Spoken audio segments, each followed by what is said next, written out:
ए बोली थाई बैठिया बैठिया अपने अजीज वास्ते हुई है कि तेरे बख्तां दी धूड़ पे आ वेखां तेरे बख्तां दी धूड़ पे आ वेखां तू मेरा होयो मान पुत्रा।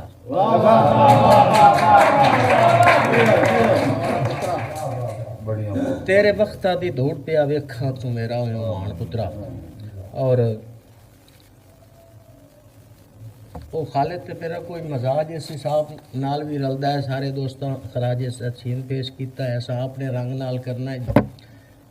कोई किदाई लै जाता है शेर नूं, कोई किदाई कमेंट सब ते भी होंदा है मसला जी सही के बंदे घर ताई चुंगियां चेंदे हिन फोटो तेरे नाल छिका के। बंदे घर ताई चुंगियां चेंदे हिन फोटो तेरे नाल छिका के। मैनू हौले नजर ना लग जावी तैनू वेदा है मिलोक निजा के।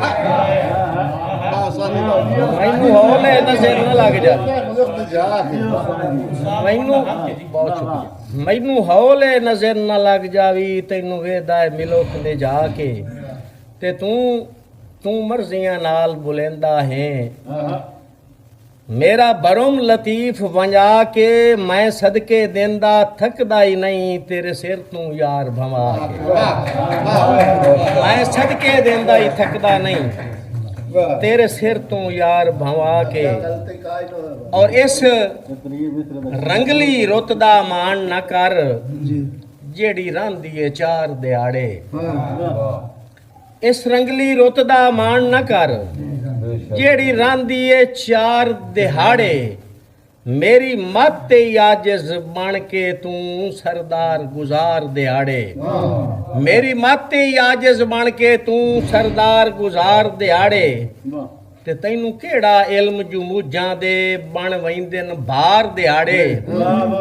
तैनू केड़ा इल्म जुमूजां दे बन वैंदन बार दिहाड़े। हिको मनुख लतीफे रल गुजरे बैठो यार विसार दिहाड़े। हिको मनुख लतीफे रल बैठो यार विसार दिहाड़े। अच्छा तैनू कुछ लिखण कहानी का सच्चाई दी होंदी उस्ताद जी कोई तो ख्याल ढूंढन दिता करो। चलो आखिरी शेर करने आज ही शाम हो गई सुनाओ ना सह को जाके।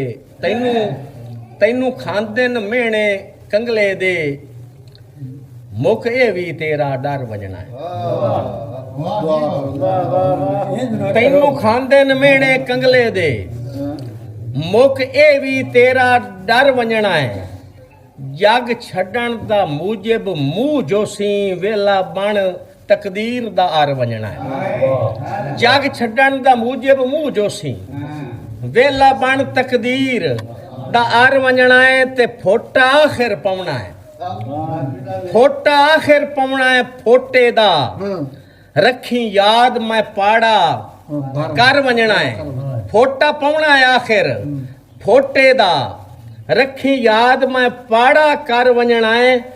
मैनू दीद लतीफ दी तस ना दे तो डुलकना है मैं मार वंजना।